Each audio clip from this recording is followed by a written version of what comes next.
Hi, I'm Bob Acton, and welcome to the Color and Ceramics podcast. Today, I'm pleased to share a conversation I had with Russell Kingston from Devonshire in England. Russell produces beautiful slipware done in the tradition of Devonshire, but with a contemporary edge that I think fits nicely into the modern home. And I think you'll love his work. He has some beautiful colors and surface designs using a red, locally sourced clay, a white slip, and a finish with a clear glaze using oxides. And of course, you can find links to his work in the show notes. So let's get to the interview.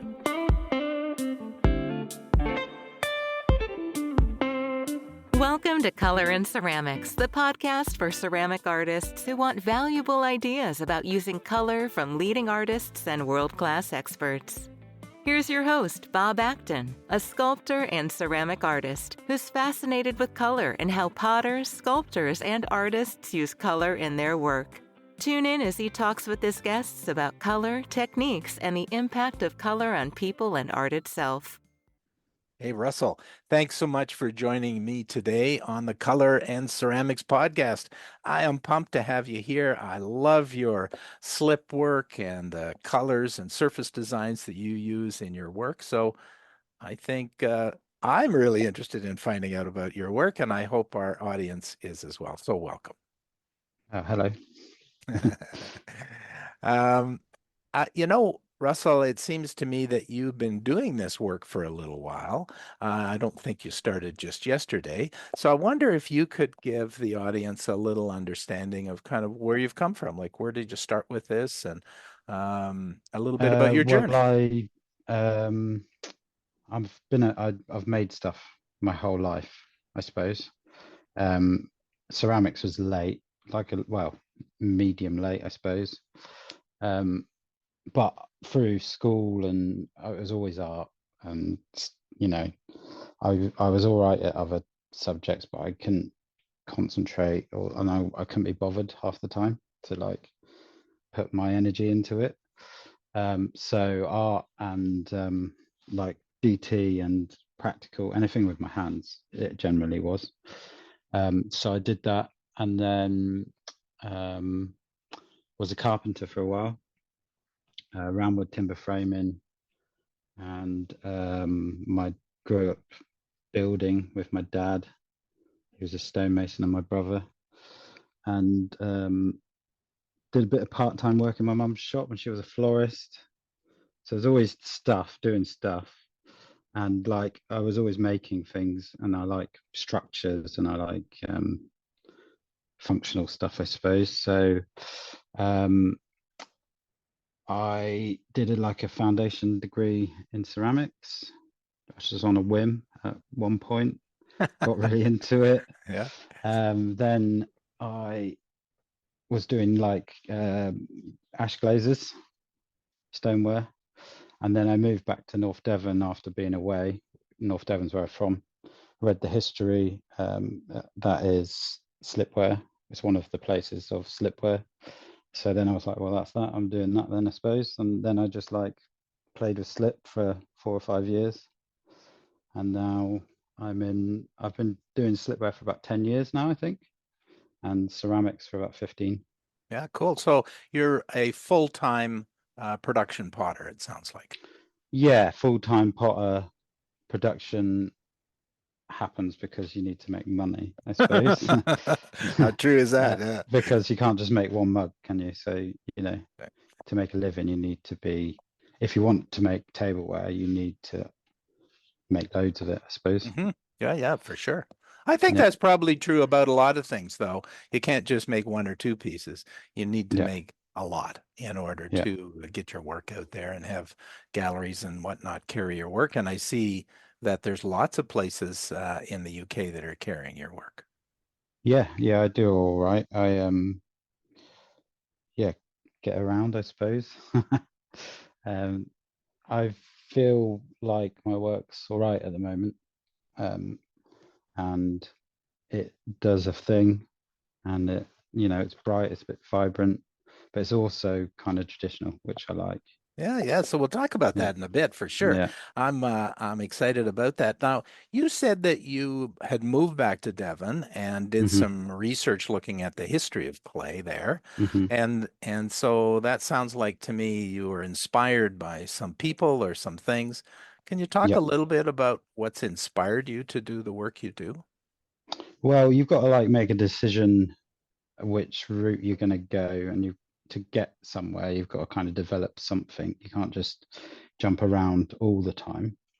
Um, and I quite like being from Devon. It's a big county. It's like counties are like states of England, but they're tiny compared to states. Um, but Devon is one of the biggest counties in England, and I like it. It's where I'm from. It's like green. It's got the beach. It's got moors and trees, and it's country. Um, and then I kind of had this history in my head that I didn't really know was there, I suppose. And then I read about it, and I realized that had been all around, but you kind of just soaked it in without knowing about it. And then I realized I kind of half knew about it when I started reading about it, and I was like, oh well, oh yeah, okay, that kind of makes sense. And I like the tradition of the like medieval, because that's what England has. It has a long history. So I really like that, bringing that forwards instead of leaving it behind and just moving on. um, and then kind of making a contemporary version of an older thing. In North Devon, it was the Fishleys of Fremington, and they were like a production pottery. A lot of it got exported. Um, North Barnstable and Bideford is like a pottery area in the old days, and a lot of it, because Bideford's straight out to the sea, went straight over to America. So half of it's over in America. Um, and yeah, I kind of prefer the like normal pots, not necessarily the like my pots are quite decorated. They wouldn't have been like that in the old days.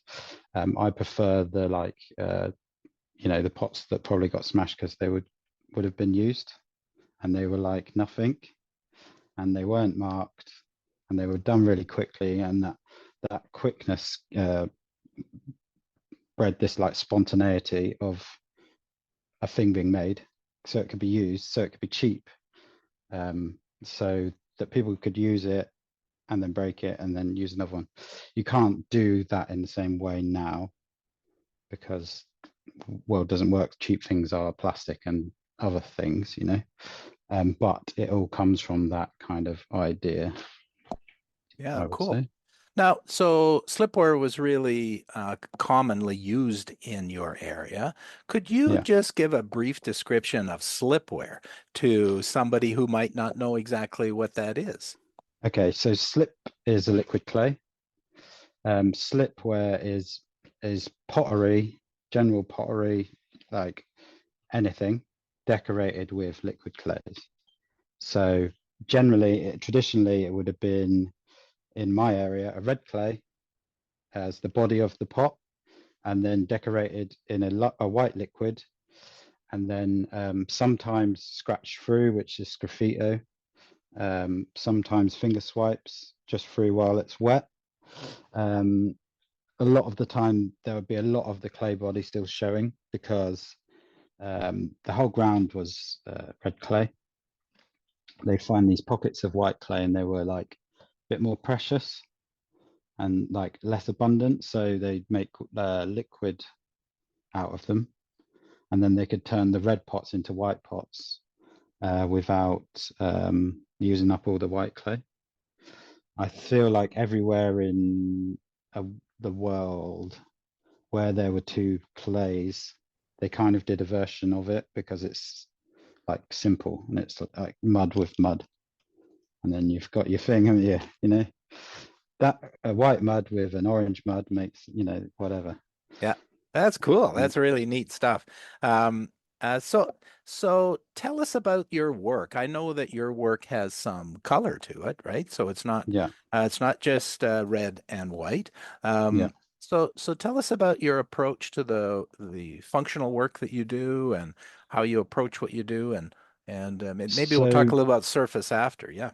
yeah, so my kind of thing, I like tradition. So my kind of what I've kind of stumbled into by making work is make, I suppose, like a contemporary traditional. So new, old, which I quite like that term.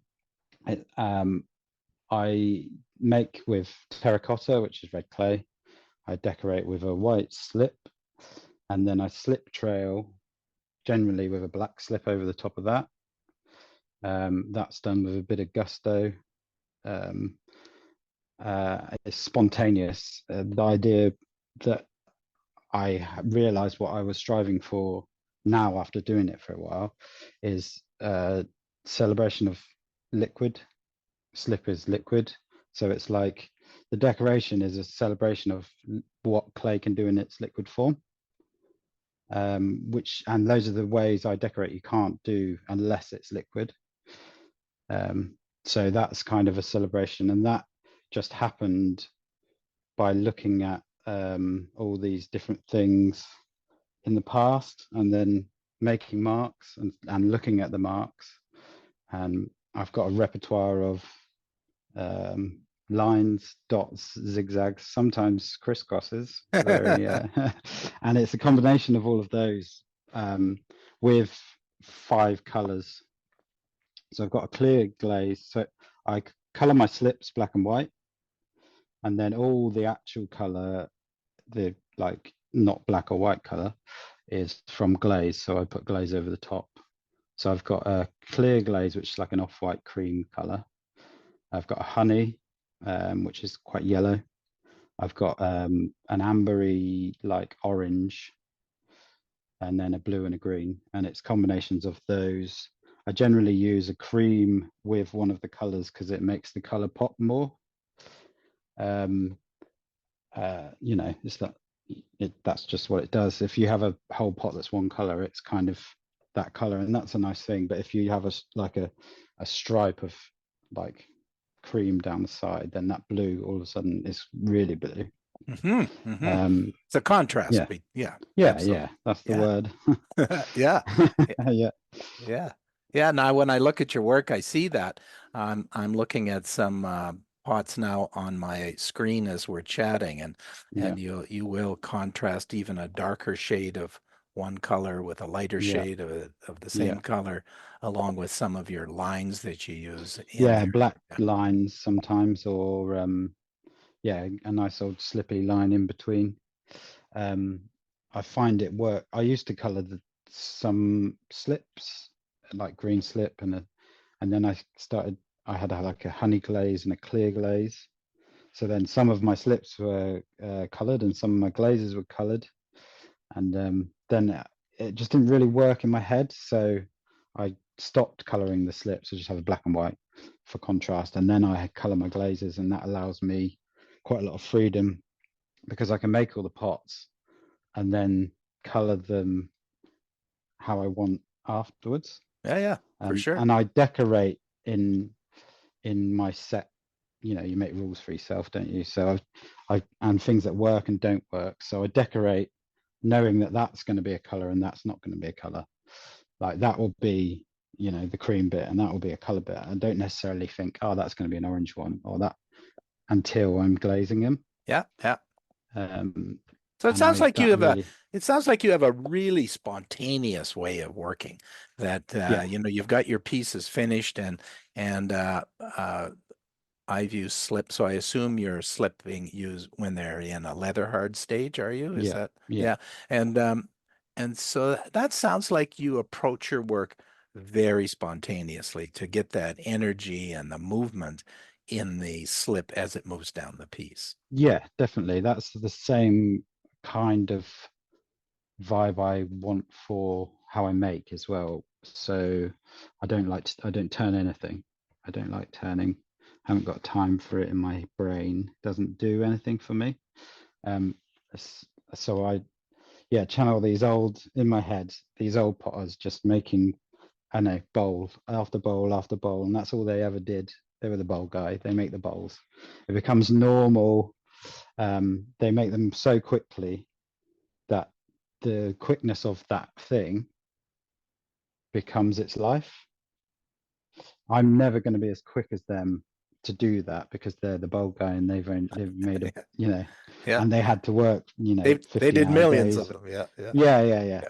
But that's in my head, that's the idea. And that's only become the way because that's the way I ended up working. I tried turning and stuff and it didn't work. And I used to do, so North Devon, one of the North Devon traditions, I'm from North Devon, is sgraffito. So you make a pot out of red clay, you cover it in white clay, you'd let that go leather hard or bone dry. In the old days, they probably let it go and bone dry, but you don't want silicosis. So these days, you'll do it at leather hard. And then you scratch through to make a design. That's like a really North Devon style. So I started off doing that, and I just found that each pot took so long to decorate that it was doing my head in. And it didn't gel with me. And I was like, until I picked up a slip trailer, I looked at some more contemporary North Devon style. So Clive Bowen, if you've heard of Clive Bowen, and his son Dylan Bowen, which are two ends of the same spectrum. Clive's like traditional, but moving on, and he was started in the 70s or whatever. So he took it from one thing and moved it onto another thing. And then Dylan, because he's got such a famous dad, was like, oh, well, I could do that, but then I'm just going to be that. So then he went like fully crazy and like slip everywhere and like make a pot and then turn it upside down and, like really free, which is cool. Yeah, that is very cool. So I saw a bit of that and I was like, oh yeah, I could fit in the middle there somewhere probably. Yeah. And that's kind of where I've ended up, I think. Yeah, A cool. bit free and a bit tradition. Yeah. And so one of the things that I'm hearing from you is that one of the keys to your success has been to recognize inside yourself what you love and what fits best with you, and for you then to make the work that fits best with you. You're not sort Yeah, of, you can't make work that you think people are going to like, or you think that it's cool, because there won't be an instant, it won't sing. You know what I mean? When I was making these graffito mugs with like loads of mackerel around the outside and they sold really well, and I was done with it, and I was like still making them because they were selling, and this was quite early, and then I like just decided I wasn't going to make them anymore because they didn't do anything for me. And then I found the more I make work that I like, the better it sells. absolutely. There's an Yeah, energy, I think there's an energy that we put into our work yeah, that somehow, I don't know the mechanism, but yeah, somehow that emerges when somebody else starts to look at our work. They pick up on that energy. yeah. It's the same with music. It's, Totally. you can try and manufacture music that people like, and some people will like it, and that's fine. There's nothing wrong with that. But it won't change anything. It won't like make a new genre. It won't, you know what I mean? Yeah, I know Yeah, exactly what you mean. Um, Now, you've used the phrase, and I've seen it on your website, this notion of using a modern approach as well as traditional, yeah, bringing the new with the old, so to speak. yeah. Can you describe how you do that or how you think about that? So, if you were to be completely tradition, like I like tradition essentially, and if you keep tradition exactly the same, it doesn't change at all.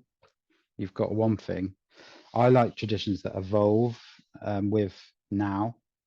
So I feel like that I can't have done what I've done without what's happened before me. So I don't want to ignore what's happened before me, but I don't want to make the person before me's pots.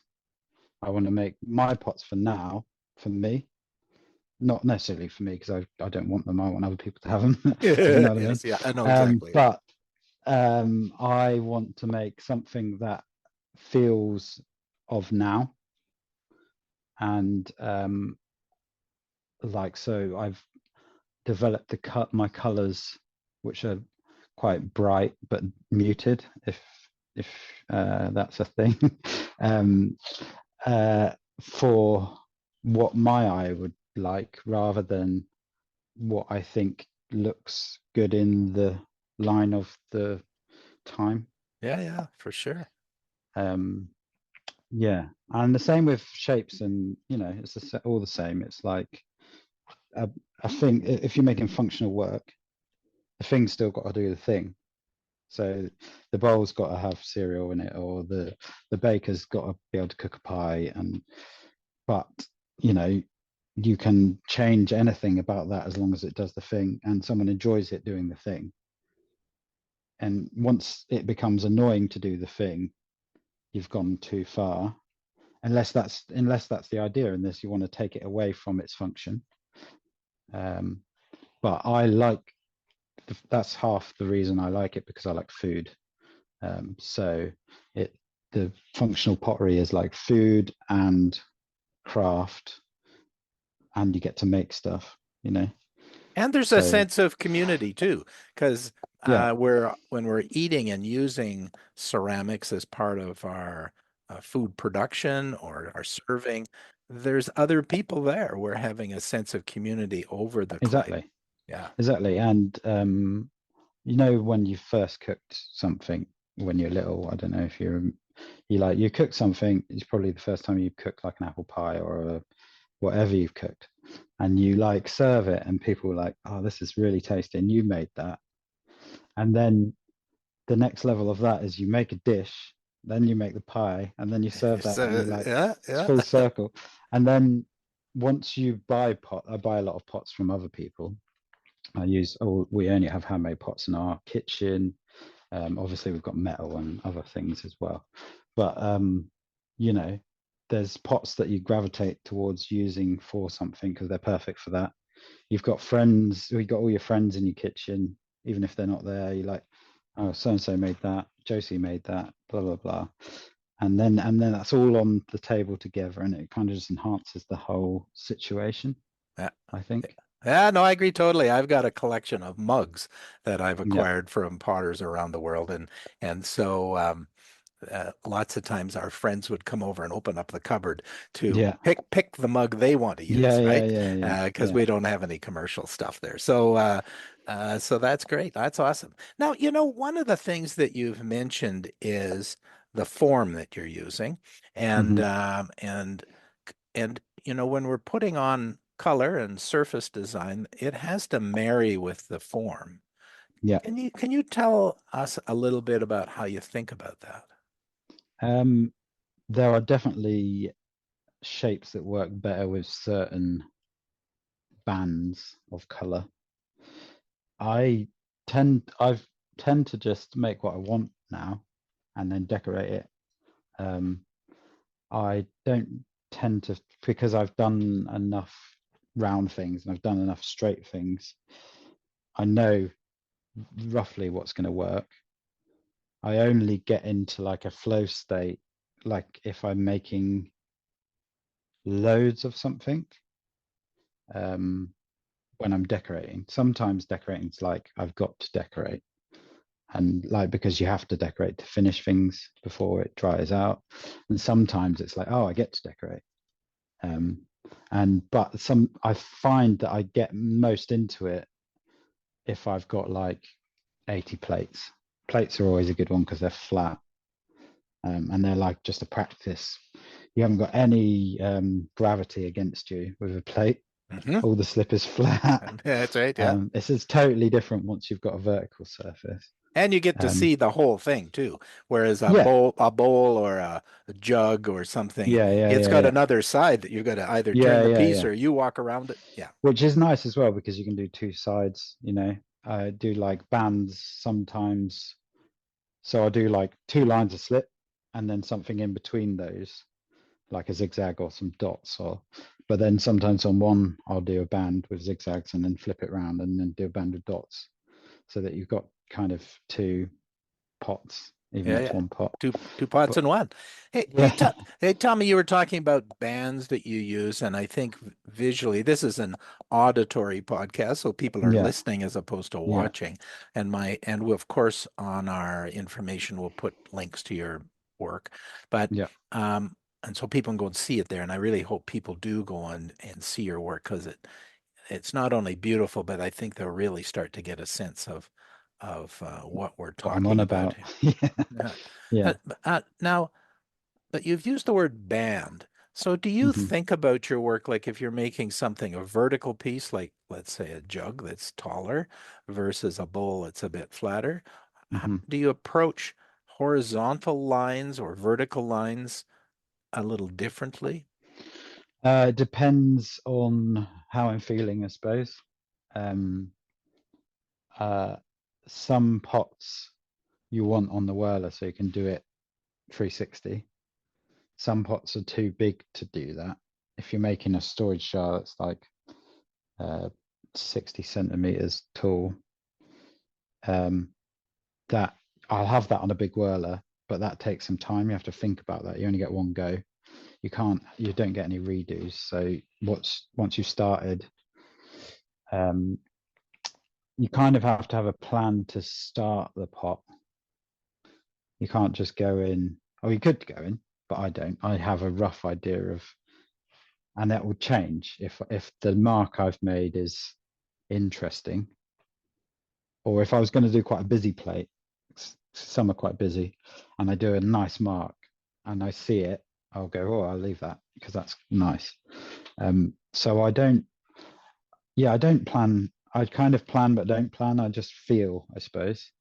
It's quite hard to explain, because I don't normally have to explain That's right. it. You just do it. I often Yeah, yeah, that is true, right? We yeah, have when we're talking, we end up translating what we do with our yeah, fingers, right? yeah, And into words. I often think that's true about athletes. I'll yeah. see some sports announcer ask an athlete Hmm. why they did something or how they did it, and they go, and Just did it. their answers Yeah, are kind of well, I just did it, right? So yeah. yeah, I kicked the ball or whatever. Yeah, yeah. Well, that's very cool. I really enjoy that that notion of spontaneity, and but behind the spontaneity is a real solid understanding of the technical aspects of what you do. yeah. I mean, you can just slip trail a pot like first time, but once you've used a slip trailer 20,000 times, let's say, you know roughly what it's going to do. You know the different thicknesses, if what you're trying to achieve. I have like 5 or 6 different nozzles in my slip trailer. So a slip trailer, for anyone that doesn't know, is like a turkey baster, but you fill it with liquid clay and then you decorate. That's my main form of decoration. I do a few finger marks here and there, but it's mainly pour some white slip over it and then slip trail some black, or pour some black and then slip trail some white, or pour some black, then pour some white, then slip trail some black. But it's all done within a minute of the pot being decorated, Yeah, or yeah, a it minute or two. yeah, it's pretty Yeah. quick that work. And then you Uh, can't touch it again either because you'll make a mark. So you have to work out ways of moving pots that are leather hard and getting wet again because you covered them in liquid, to somewhere out the way that they don't need to be touched for a couple of days. yeah, that's off. That's been always been a big challenge for me. I'll move it Yeah, now. Yeah, darn, yeah, and then you I touch the one marked it. behind Yeah, it. Yeah, yeah, yeah, yeah. that's That's classic. crazy. Hey, Mm. so what? So you've been doing this work. You make beautiful work, and you've come up some great designs, but I bet you that you've had some challenges over the years that you've had to face in terms of m making the beautiful work that you make. What challenges might you have encountered, and how did you deal with them? Well, it's ceramics is just a new challenge every time you do anything, it presents a learning lesson, doesn't it? Which you can either ignore or you can learn from. Um, it's because it's like you decide to do a thing, The way I work, I make a lot of pots. So you have to learn to manage a lot of pots. You then have to have somewhere to put them. Then you have to learn how to fire that many pots. So I suppose the challenge is like allowing myself to make what I want to make in the quantities I want to make, and learning what that actually looks like in terms of a kiln, a thing, studio. How many shelves do I need? More is always the answer. How Yeah. many shelves you need?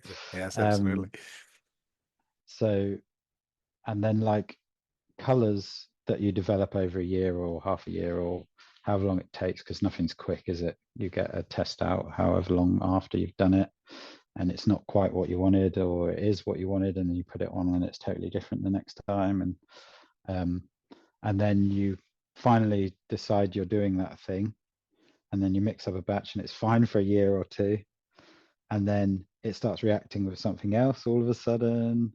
So then one of the materials that you've been buying has changed somewhere, and that Yes. yeah, which is classic. So it's just like, I think overcoming things is more just about listening to what's happening. And I can't afford to pay someone to fix a kiln or do this or do that. So every challenge I'm like, can I do that? I don't know. Probably. Let's have a go. If I can't, I'll put my hands up and go, I need some help. Pay someone or like get some advice. If not, it's just like budget, fix it, see if it works.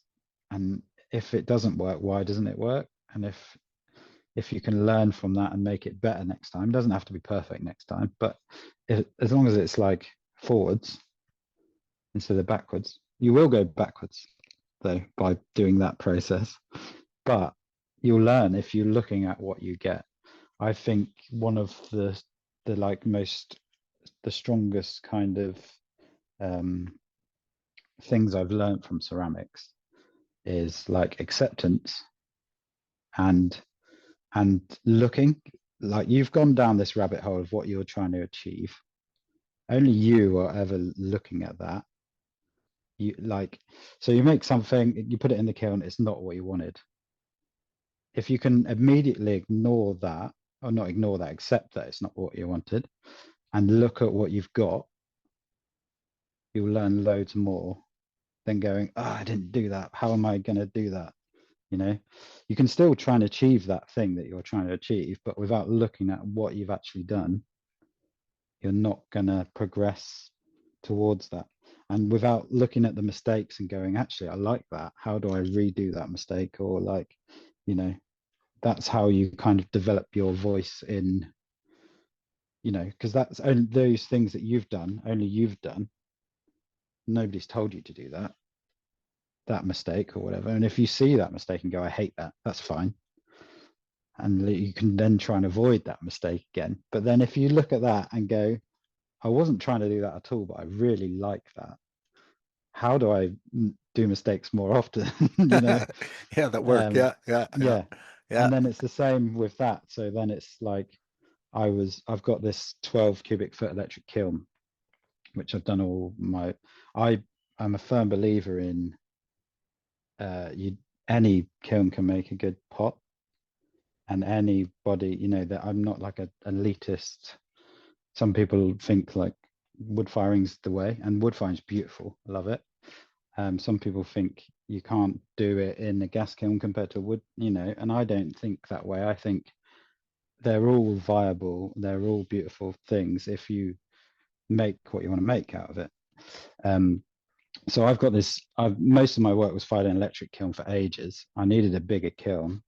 I was never going to get a power supply for the kiln size I wanted to build. So then I built a gas kiln to achieve what I needed to do, because it was volume is all I wanted. But then all my work is oxidized. So then you're bringing in a flame into an oxidized situation. And when you reduce earthenware slipware, it really knackers it, like bad ways, which I learned the hard way. So, but that's only through doing that. And then you learn the limit. You've got to push that limit.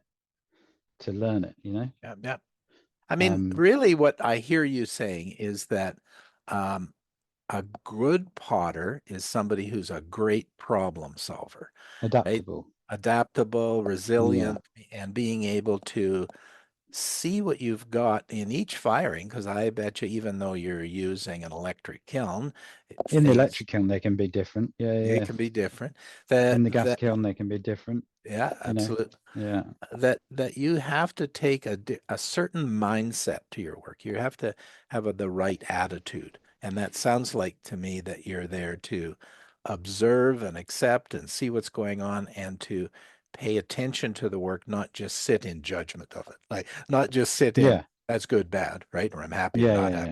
happy. But to dive into the Because piece of also it's what's the word, you know, art is to the beholder totally different from me and you. oh, So absolutely. Yeah. it's the classic, like you make a couple of pots, like say you make 10 jugs, one's your absolute favorite. You could like smash the others and not be bothered. That one's good. That one you think is absolutely like nothing you wanted. You give it no time, sells first Yeah. straight away. It is Um, true. Yeah. Yeah. yeah, but so now that also taught me of like there is a point where I'll go that I'm not even firing that on because I don't like it. But if it looks like a good jug, it's a good, you know, someone will like it. That's my kind of vibe, you know, and then I will fire it and it usually sells because someone will like it. That's right. Everybody's got different tastes. Yeah, Hey, I've got one last question for you, and that is about any advice that you might have for what I would call a more junior potter, somebody who's coming up in the field and working hard to get better at what they're doing. yeah. What advice do you have for them about how to achieve success? Make loads of pots. I do quite a bit of teaching now, like master classes and things, and the whole I kind of try and get them a bit frantic in because usually people want from my courses they want to make something and they want to decorate it, and it's 2 days, and you make something and then you've got to dry it and decorate it. But if they haven't made enough, they get 1 20-second go at decorating, um, and then that's over. So like instead of faffing on that, just make another one. Instead of like you'll look back at the pots you make at the beginning and go, some of them will be really cool, and you'll go, oh, that was actually all right. And most of them you'll go, oh, that's a bit ropey. And even like last year's pots, there's some really good ones. They're like the quality is getting better overall. Oh, there's a few ropey ones, you know. But for me, the best thing I could do is make more pots, um, because it's just repetition.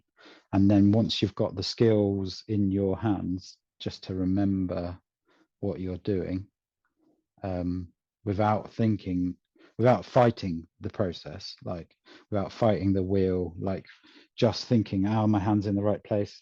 When you can think about the pot or the decoration or the, you know, firing as a thing instead of your brain isn't used up learning it, you're doing it, and you won't have mastered it. None of us have mastered it, but you'll be to a point where like you can write on a page. At some point in the past you had to learn how to write on a page to get your hand to do that, and now you just write on a page. And it's the same with making a pot. So if you're making a mug, you'll be fighting making a cylinder over and over again, and it'll be frustrating and it's annoying, and just make another one, and then have a break, come back to it, and you'll realize your muscles will have remembered more than you think, and you'll be ahead than you were. But you will always move the goalposts straight away because that's what it is. You're always trying to go to the next thing, and that's one of the nice things about ceramics is it's a never-ending quest, as it were, because as soon as you have achieved something, you've already got 10 things ahead of you that you're going, oh, that and that and that. And it's which branch you go off. And there's no right or wrong answer. And if people tell you can't do something, you'll work out a way. If you want to do it, you'll work out a way of doing it. So I would just say make loads of pots if you can. Yeah, Make I loads think of pots. yeah, I think you're right. I think that muscle memory starts to occur, and you stop thinking about how to hold your fingers, and you start thinking about something else. And Yeah, so it's that journey that we move through. yeah, And, and play as well is important. oh, totally. Got to have some fun while you're doing it, don't you? Yeah, Yeah, because else, what's the point? that's right. Yeah, no, It, absolutely. and sometimes it's a job, but sometimes it's wicked, and there's a balance of everything. It's not easy, but it's rewarding. There's always two sides of everything. Well, I'm really appreciative, and I hope our audience is the same, of you spending some of your studio time here today with us, sharing with us a little bit about your journey and some ideas for people to take to their journey. So thank you so much, Russell. Good. Thanks for having me. I hope I didn't waffle too much, but No, it was perfect. Thank you. cheers. Thanks for listening to the Color and Ceramics podcast with Bob Acton and his guests. Please help others find the podcast by subscribing to this podcast wherever you find your podcasts, such as iTunes, Spotify, Amazon Music, YouTube, or other podcatchers. And don't forget to give us a review. We'll see you next time.